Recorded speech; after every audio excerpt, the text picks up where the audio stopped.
아멘. 최근 어떤 잡지에서 독자들을 대상으로 해서 이런 설문을 조사한 게 있습니다. 일상생활에서 불안하고 스트레스 쌓일 때 어떻게 당신은 대처하십니까? 이렇게 질문을 하니까 대체로 젊은이들이에요. 그 응답이 어떤 사람들은 노래방에 가서 목이 쉬도록 소리 지른다, 또는 잔뜩 취하도록 술을 마신다, 이런 내용도 있고요. 그 중에는 아주 특별한 내용이 하나 있는데, 친구들에게 전화해서 만난다 라는 그런 내용이 또 많은 답이 있었어요. 불안하고 스트레스가 쌓일 때, 그래서 위로와 격려가 필요할 때 꼭 필요한 존재가 있는데 누구냐 하면 친구다. 그런데 이거는 이 젊은이들에만 그런 게 아니고요, 노후에도 그렇다는 거예요. 이 노후 설계사로 유명한 어떤 분의 제가 강의를 들어보니까, 노후가 행복하게 되려면 세 가지를 미리 잘 준비해야 된다 그러더라고요. 첫 번째는 노후에도 열심히 활동할 수 있는 건강 준비해야 되고, 두 번째는 그래도 어느 정도 경제적인 이렇게 능력을 준비해야 되고, 그리고 세 번째는 역시 이렇게 친구를 준비해 놔야 된다, 그렇게 말을 하더라고요. 왜냐하면 노후가 되면 가까운 사람이 하나씩 떠나가잖아요. 그러게 되면 노인이 되면 이렇게 외롭고 쓸쓸할 때가 많다는데, 그때도 만나서 대화할 수 있는 친구가 있어야 된다, 그런 이야기죠. 근데 이 두 가지, 젊은 사람이나 연세 드신 분들이나 공통적으로 지금 말하는 것이 뭐냐면은, 우리 인간들에게는 친구가 참 중요하다라는 거예요. 특별히 친구가 중요할 때가 언제냐면, 내가 어렵고 힘들 때, 또 노후가 돼서 외롭고 쓸쓸할 때, 이럴 때 사실은 친구가 더욱더 필요하다는 거죠. 하나님은 우리 인간을 만드실 때 홀로 살도록 만드시지 않으셨어요. 여러 사람들이 함께 부딪히면서 교제하며 살도록 만드셨단 말이에요. 그러니까 우리 삶에 가족 외에도 또 필요한 존재가 있는데 바로 친구다라는 거예요. 그런데 문제는 모든 친구가 다 좋은 친구는 아니라는 거죠. 그 중에는 나쁜 친구도 있어요. 특별히 우리 청소년들 가운데 나쁜 친구를 사귀어가지고 나쁜 길로 가게 된 그런 우리 자녀들이 많잖아요. 그래서 그런 자녀를 둔 부모들은 이것 때문에 얼마나 속앓이 하는지 몰라요. 애가 막 나쁜 친구 사귀어가지고 막 나쁜 짓 하고 다니고, 유치장에 왔다 갔다 하고 그러면 참 그 부모 마음이 막 타죠. 근데 이런 거는 꼭 청소년 비기만 그런 게 아니고 나이 든 어른 세대도 마찬가지예요. 친구를 잘못 만났다가 사기를 당한다거나, 또는 패가망신하는 그런 일들도 일어난다는 거죠. 그러나 반대로 좋은 친구를 사귀면 어떻게 됩니까? 어려울 때 큰 힘과 격려가 되기도 하고, 또 인생길에서 많은 도움을 받기도 한다는 거예요. 그래서 친구를 만들 때 좋은 친구를 많이 사귀어야 된다는 거예요. 좋은 친구. 그럼 어떤 친구가 좋은 친구냐, 이게 문제인데, 어느 영국의 출판사에서 친구란 낱말에 대해서 이렇게 좋은 정의를 내려보라, 그리고 좋은 정의를 내리는 사람에게는 상금을 주겠다 하고 상금을 걸어놓고 공모를 한 적이 있어요. 그러니까 수천 명이 친구에 대한 좋은 이 정의를 내려왔는데, 그 모든 것 가운데서 1등한 정의가 뭔지 아십니까? 1등한 정의, 친구란 온 세상을 내 곁을 떠났을 때도 나를 찾아오는 사람이다. 모든 사람이 다 떠나갈 때도 나를 찾아오는 사람, 그 사람이 친구다, 그런 뜻이죠. 우리 옛말처럼 어려울 때 친구가 진정한 친구다, 그런 말입니다. 그런데 여러분, 잠언에 보면, 잠언에도 이 좋은 친구에 대한 여러 가지 교훈들을 하는 것들이 나와 있습니다. 잠언 27장 17절에 보면, 철이 철을 날카롭게 하는 것 같이 사람이 그의 친구의 얼굴을 빛나게 하느니라. 또 18장 24절을 보면, 많은 친구를 얻는 자는 해를 당하게 되오니와 어떤 친구는 형제보다 친밀하니라. 또 27장 10절에 보면, 내 친구와 내 아비의 친구를 버리지 말며 내 환난 날에 형제의 집에 들어가지 말지어다. 가까운 이웃이 먼 형제보다 나으니라 이렇게 말씀하고 있죠. 이 말씀들은 다 좋은 친구가 어떤 친구지를 이렇게 말씀하고 있는 거예요. 바로 그의 친구의 얼굴을 빛내줄 수 있는 친구, 또 형제보다 더 친밀할 수도 있는 친구, 또 환난날에 도와줄 수 있는 친구, 그런 친구가 좋은 친구라는 거죠. 근데 문제는 과연 이런 친구가 있느냐라는 건데, 우리가 성경을 보면 몇몇 친구의 사례들이 나옵니다. 우리가 제일 먼저 알 수 있는 것은 욥의 세 친구. 욥의 세 친구. 그 욥의 세 친구는 그들과 멀리 떨어져 살았지만 자기 친구 욥이 이렇게 고난을 당해서 힘들어한다니까 그를 위로하러 멀리서 오지요. 비록 그들은 또 이게 너 죄 때문이다 뭐 이래가지고 욥을 힘들게 만들고 토론하고 뭐 이런 일도 벌어졌지만은 그래도 멀리서 찾아온 함께 해준 친구잖아요. 또 다니엘의 세 친구라는 친구들도 나옵니다.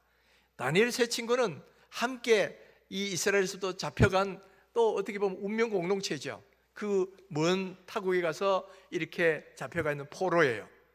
그러나 뿐만 아니라 이들은 다니엘과 뜻을 합해서 어떻게든 우리 믿음을 지키자, 그래서 왕의 진미로 자기들을 더럽히지 않으려고 결심한 바로 그런 신앙의 동지였다라는 거예요. 이들도 좋은 친구들이었어요. 그런데 성경을 보면 이들보다 더 좋은 친구의 사례가 나오는데, 그 사례가 누구냐면 바로 요나단과 다윗의 우정이다라는 거예요.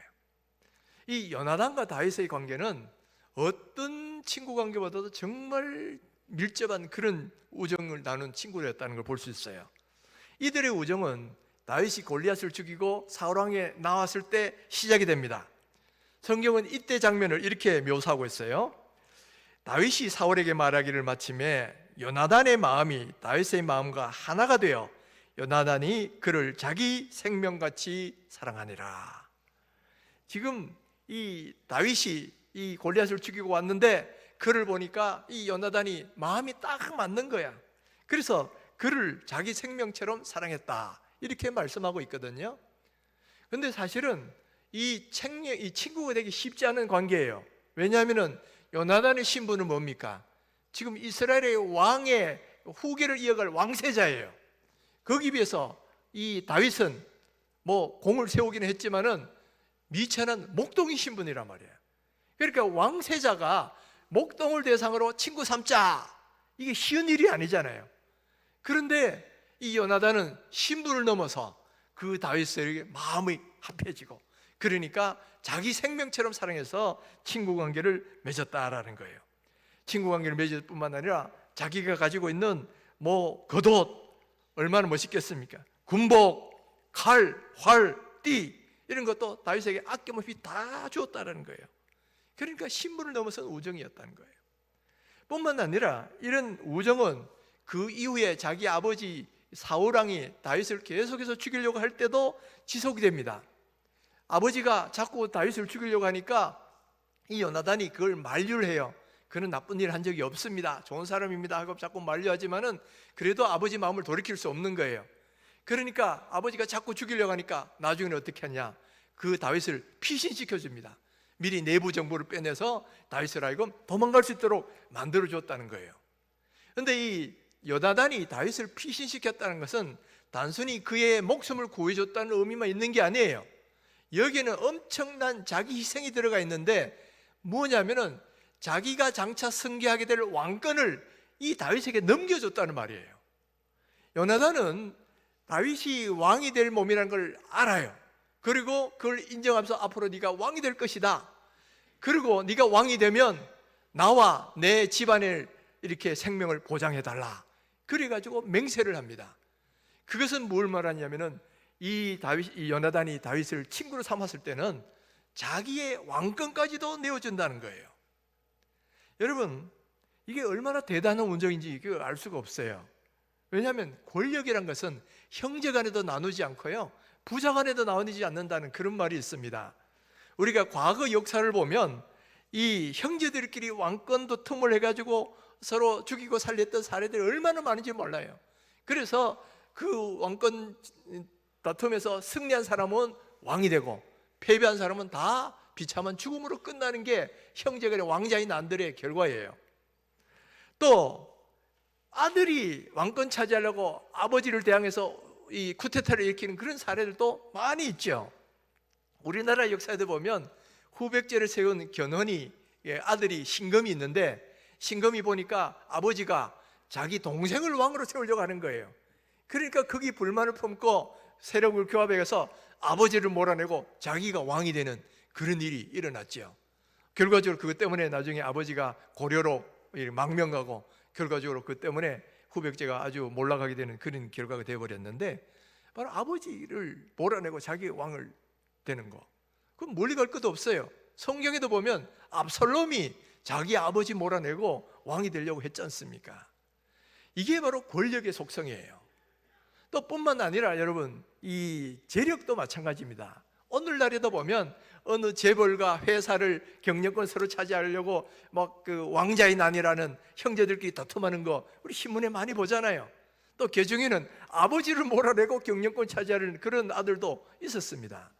이것은 바로 부와 권력이라는 것은 형제 간에도 나누지 않고 부자 간에도 나누지 않는다는 게 그런 게 인간의 속성인데, 지금 요나단은 자기 친구에게 어떻게 합니까? 자기 친구 다윗에게 자기 왕권을 내어주는 거예요. 자, 네가 왕이 되고 나는 그 다음이 되었으면 좋겠다는 거예요. 그래, 네가 왕이 되더라도 나와 내 집안을 멸망시키지 않고 보존해 줬으면 좋겠다. 좀 이거를 요청하고 맹세를 받고 그렇게 계약을 맺는 것이 바로 오늘 보면 나오는 그런 내용이에요. 바로 이 요나단이 이렇게 할 수 있었던 이유가 뭐냐? 성경은 한마디로 이렇게 설명하죠. 17절을 우리 같이 한번 읽어봅니다. 다윗에 대한 요나단의 사랑이 그를 다시 맹세하게 하였으니 이는 자기 생명을 사랑함 같이 그를 사랑함이었더라. 자기 생명처럼 사랑했다는 거예요. 그래서 자기 생명처럼 사랑하니까 그냥 자기 왕권도 내어주고, 또 아버지의 뜻을 거역하고 또 이 다윗을 피난시켜주고, 또 피난하고 있는 동안에는 이렇게 격려해주고 위로해주고 세워주는 그런 일들을 했다라는 거예요. 여러분, 얼마나 대단한 우정입니까? 어려울 때 친구가 좋은 친구라 그랬지만 이거는 어려울 때도 없는 그 정도를 넘어서 자기의 모든 것을 내어줄 정도로 자기 생명처럼 사랑했다는 그런 우정이니까 정말 진정한 친구 관계라고 할 수 있지요. 자, 그런데 여러분, 한번 이런 질문을 한번 해보십시다. 여러분은 이런 친구가 있으세요? 어려울 때 돕는 친구, 자기 생명처럼 사랑해주는 친구, 더 나아가서는 자기 왕권까지도 나눠줄 수 있는, 내어줄 수 있는 그런 친구, 여러분 그런 친구 있으세요? 아마도 아무 말씀 안 하시지만은 조금 자신이 없지요. 물론 뭐 어려울 때 도우는 요 정도까지는 뭐 그런 친구는 있을지 모르겠지만은 자기 생명처럼 사랑하고 자기 왕권까지도 내어줄 수 있는 이런 친구 찾으라 그러면 아마 거의 없을 거예요. 근데 여러분, 그렇더라도 여러분 낙심하지 마십시오. 안심하세요. 왜냐하면은 우리에게는 바로 이런 친구가 있다. 그분이 누구실까요? 바로 예수님이에요. 이 예수님은 요나단이 다윗에게 되어진 친구의 우정보다도 더 훌륭한 친구예요. 요한복음 15장 14절에서 예수님이 이렇게 말씀하셨어요. 너희는 내가 명하는 대로 행하면 곧 나의 친구라. 이제부터는 너희를 종이라 하지 아니하리니 종은 주인이 하는 것을 알지 못함이라. 너희를 친구로 하였노니 내가 다 내 아버지께 들은 것을 다 너희에게 알게 하였음이라. 정말 지금 예수님이 놀라운 말씀하고 있어요. 지금 예수님은 온 천하를 지으신 하나님의 아들이죠. 또 지금 이 땅에 왔을 때도 적어도 이렇게 주님으로 있고 모든 사람의 주인으로 계시는 거예요. 그런데 예수님이 뭐라고 말씀하시냐면은 지금은 더 이상 이제부터는 너희를 종이라 하지 아니하고 이제부터 친구를 하겠다. 너희들은 내 친구야. 지금 이 말씀을 하고 있는 거예요. 여러분, 이 예수님의 말씀이 얼마나 대단한 말씀이냐? 여러분, 첫째는 이거는 신부를 넘어서 친구 관계를 맺어주겠다는 겁니다.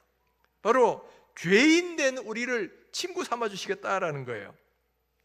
보통 우리가 친구 사귀려고 하면 자기보다 좀 더 좋은 사람, 또 자기에게 자신보다 좀 더 나은 사람, 이런 사람을 친구 삼으려고 하잖아요. 그런데 지금 예수님은 그런 사람이 아니라 창조주 하나님이 격이 완전히 다른 피조물인 인간을 친구 삼으시려고 인간의 몸으로 이 땅에 오셨다라는 거예요. 그것도 인간이 오셔서 뭐 왕족들이나 이런 사람들하고 상대하는 친구가 아니고 죄인들, 소외받는 사람들의 친구가 되셨어요. 세리와 창기 뭐 이런 사람들의 친구가 되셔서 그들과 함께 먹고 마시는 그런 친구가 되어주셨다라는 거죠. 여러분, 이것은 죄인 된 우리로서는 얼마나 감격스러운 이야기인지 몰라요. 여러분, 권력자가 내 친구다 그러면 어땠어요? 제가 전에 어떤 분을 만나니까 어느 국회의원 누가 내 친구인데, 내 동창인데 말이지, 막 이렇게 자랑스럽게 이야기하더라고요. 여러분, 우리도 만약에 뭐 국회의원 혹은 장관 아니면 대통령, 뭐 아들이 없지만은 뭐 대통령이면 누가 내 친구다 이러면 얼마나 좀 어깨가 좀 으쓱하잖아요. 그런데 온 천하를 지으신 그 하나님의 아들이 내 친구가 되겠다라고, 그래서 인간이 되셔서 오셨다는 거예요. 이거는 왕세자인 요나단이 목동인 다윗하고 친구가 되겠다는 것보다 훨씬 더 큰 기쁨이고 영광스러운 일이다는 거죠.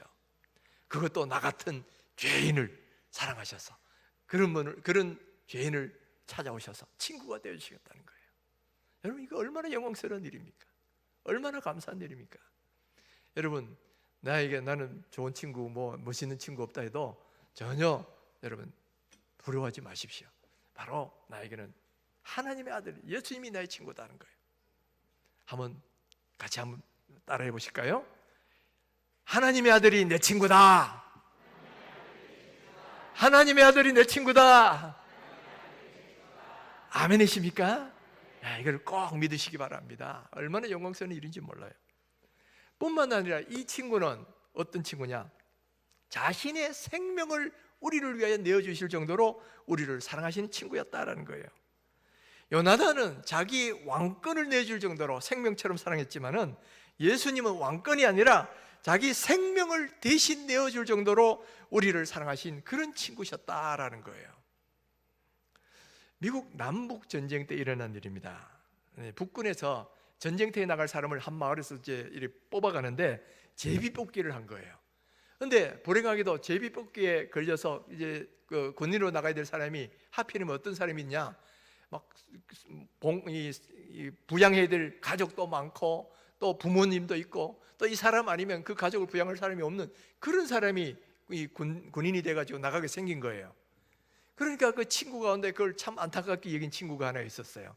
자기는 가족도 없고 결혼도 안 했으니까 괜찮은데 저 친구는 이제 가족도 있고 또 뭐 부모님도 있고 이 친구 아니면 그 가족을 부양할 사람도 없는데 참 딱한 거죠. 그러니까 이 친구가 결심하고는 내가 저 친구 대신에 전쟁터에 나가겠습니다 한 거예요.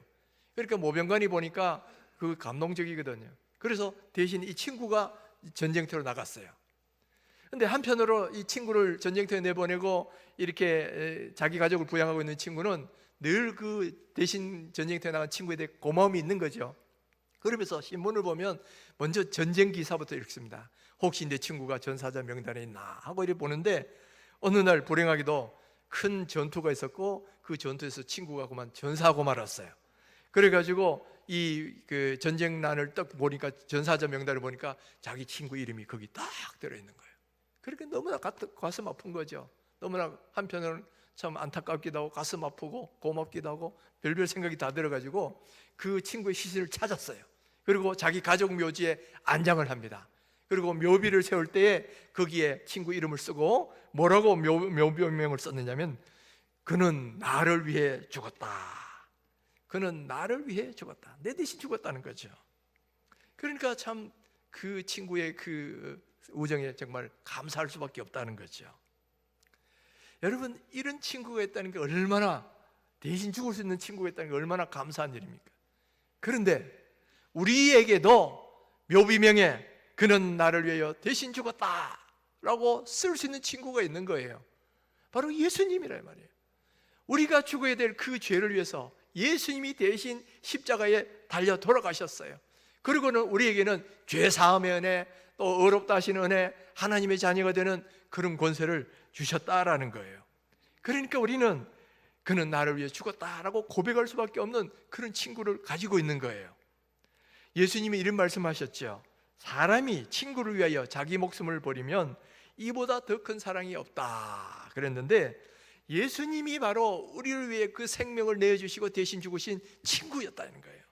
그러니까 우리는 이보다 더한 그런 우정을 가진 친구가 있을 수가 없다는 것을 우리는 감사할 수밖에 없는 거죠. 그런데 여러분, 이 예수님의 우정은 거기서 끝난 게 아니에요. 예수님의 사랑은 거기서 끝난 게 아니에요. 지금도 그 우정과 사랑은 계속되고 있다는 거예요. 예수님은 이 땅에 계실 때 제자들에게 보혜사로 계셨어요. 보혜사란 말은 함께 거하시면서 또 이 죄를 변호해주고, 또 그러고 이렇게 어렵고 힘들 때는 위로해주고 격려해주고, 또 그의 길을 지도해주는 카운셀러였다는 말이에요.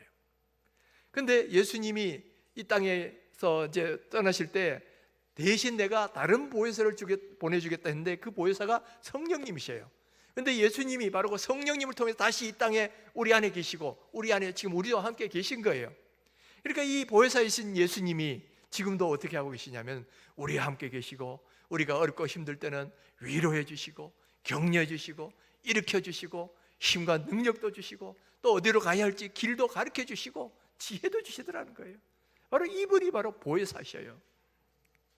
여러분, 우리에게도 이런 좋은 친구가 있다는 걸 믿으시기를 바랍니다.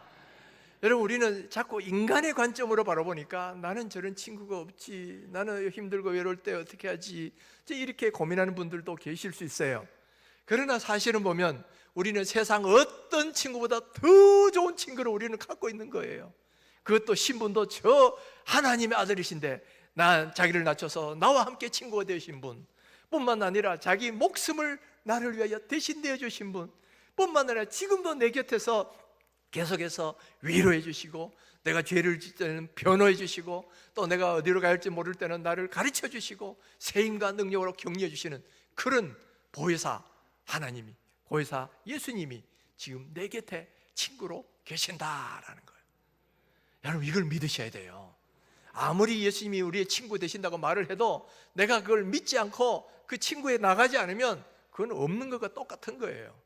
먼저는 우리가 내 옆에 이런 좋은 친구 예수님이 계신다라는 걸 믿으셔야 돼요. 뿐만 아니라 그 친구를 자꾸 찾아가셔야 돼요. 여러분, 스트레스 쌓이고 불안하고 어려울 때 친구를 찾아서 뭐 이렇게 푼다 그랬잖아요. 그런데 그 어떤 친구보다 더 좋은 친구가 누구냐면 우리의 친구 예수님이셔요. 그러니까 이 예수님은 우리의 상황도 다 아셔요. 우리의 마음도 다 아셔요. 그리고 무엇을 어떻게 해야 되는지도 다 아셔요. 그러니까 누구보다도 가장 좋은 조언을 해주시고 우리에게 힘과 능력을 주실 수 있는 분이 우리의 친구 예수님인데, 다른 어떤 친구보다도 이 예수님을 찾으시라는 거예요. 여러분, 우리가 이 세상을 살면서 참 어렵고 힘든 순간 많죠. 또 직장일 하다 보면 스트레스 쌓입니다. 또 그리고 어떤 때는 내 주변에 아무도 도와줄 사람이 없는 고독하고 외로움을 느낄 때가 있어요. 그럴 때에 우리가 찾아야 될 친구가 누구냐면은 예수 그리스도인 거예요. 예수님 앞에 가서, 주님, 내 마음이 너무 외롭습니다. 내 마음이 너무 힘듭니다. 지금 내 주변에는 아무도 없고 나를 도와줄 사람 하나도 없습니다. 나를 도와주세요. 우리가 이렇게 기도하면 우리 예수님이 친구가 되셔서 내 곁에서 그 모든 걸 다 들어주셔요. 그리고 위로의 말씀을 주셔요. 그리고 다시금 일어날 수 있도록 힘과 용기도 주시고 또 방법도 알려주신다라는 거예요.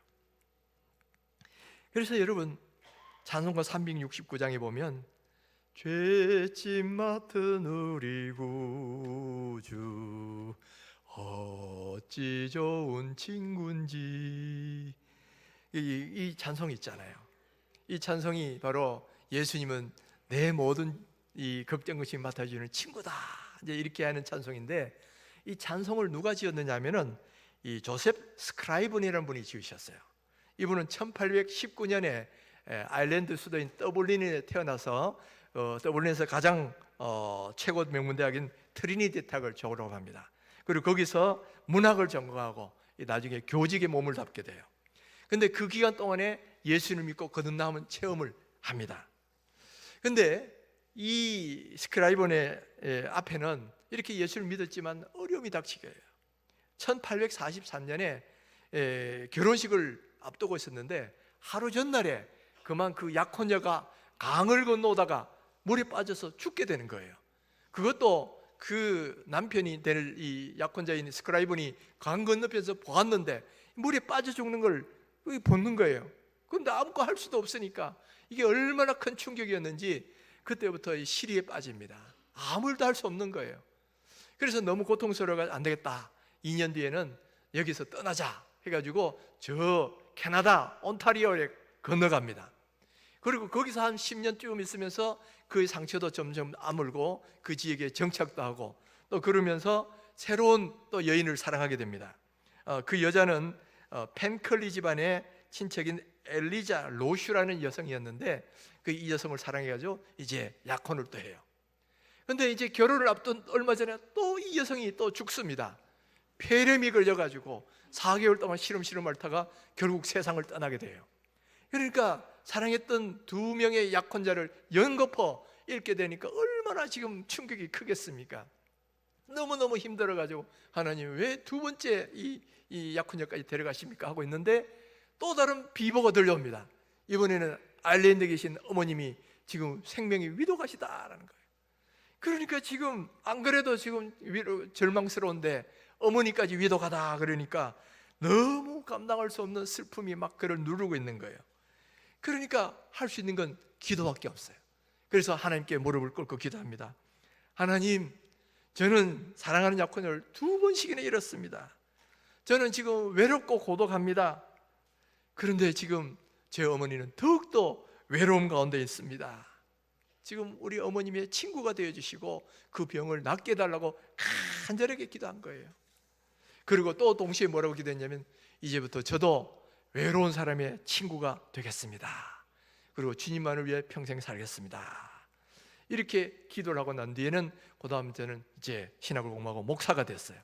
근데 이 기도하고 났을 때 말할 수 없는 평안함이 생기는 거예요. 말할 수 없는 평안이 생기고 막 그러니까 감동이 막 넘쳐나는 거예요. 그때 느낀 감동을 가지고 지은 찬송시가 바로 죄짐 맡은 우리 구주예요.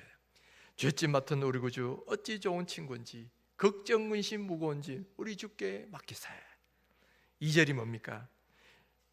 시험 걱정 없는 사람, 시험 걱정 괴로운 짐 아니진 자 누군가 부주력시 낙심 말고 우리 주께 아뢰세.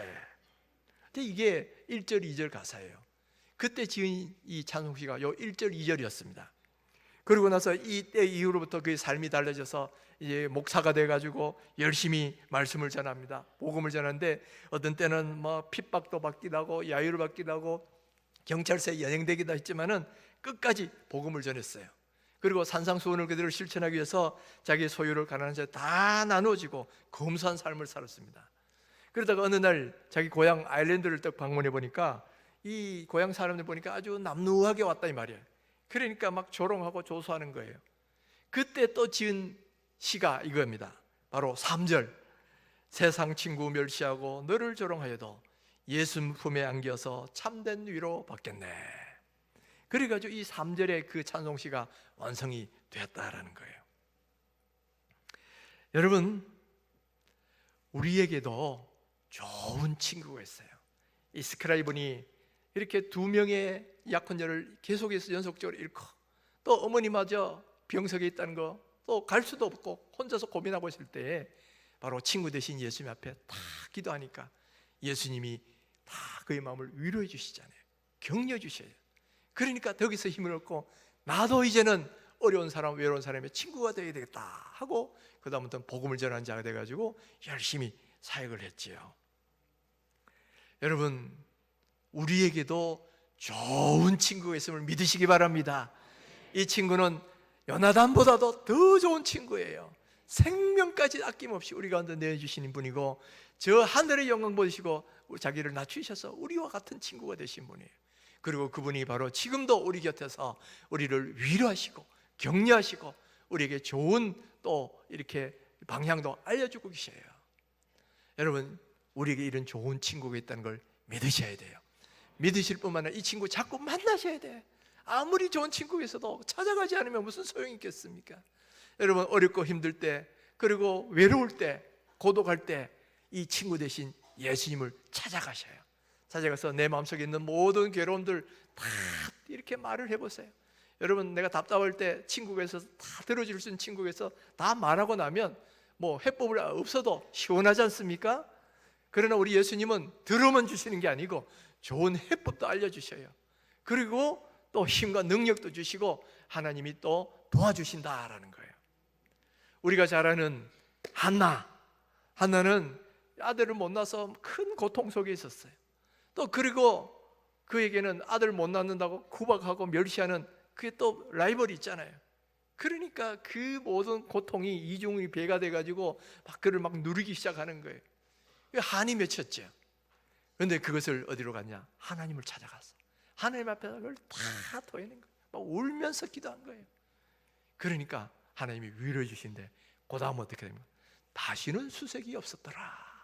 하나님이 막 위로해 주시니까 그 다음 모든 슬픔, 고독함, 억울함 다 풀려나는 거예요. 그러고 나니까 하나님이 어떻게 또 마음만 위로해 주시는 게 아니라 아들을 주시는데 이 사무엘과 같은 위대한 아들을 주시더라는 거죠. 여러분, 바로 이런 좋은 친구가 우리에게 있습니다. 저도 어렵고 힘들 때, 고독하고 외로울 때 바로 이렇게 이 친구 대신 예수님을 찾아가요. 예수님, 지금 내가 너무너무 힘듭니다. 외롭고 고독합니다. 지금 낙심되어서 어떻게 할 줄 모르겠습니다. 나 좀 도와주세요. 그러면 주님이 탁 위로해 주시는데 제일 먼저 뭐라고 말씀하시냐? 내가 너를 사랑하노라. 전에도 말씀드렸죠. 내가 너를 사랑하노라. 이거보다 그 힘내는 말씀이 어디 있어요? 내가 너를 사랑해요. 너는 나의 여대디아야. 내가 사랑하는 사람이야. 그러니까 힘 주시잖아요. 그리고 내 말 들으시고 나에게 방법론도 알려주시고 또 새 힘과 용기를 주시더라는 거죠. 사랑하는 성도 여러분, 어렵고 힘들 때 혼자 울고 계시지 마세요. 낙심하고 혼자 쓰러지지 마세요. 친구 대신 예수님을 찾아가셔요. 찾아가셔서 여러분의 마음의 고통, 억울함, 간절함, 힘든 거 다 주님께 아뢰십시오. 다 주님께 아뢰면 다 들어주셔요. 다 이해해 주셔요. 그리고 우리에게 힘과 능력 주시고 평안함도 주시고 또 헤쳐날 수 있는 방법까지도 주께서 허락해 주십니다. 바로 이런 좋은 친구 예수님이 계신다는 걸 믿으시고 예수님을 자꾸 만나셔서 그래서 예수님으로부터 힘과 위로와 능력을 얻는 귀한 성도님 되시기를 주님의 이름으로 축원합니다.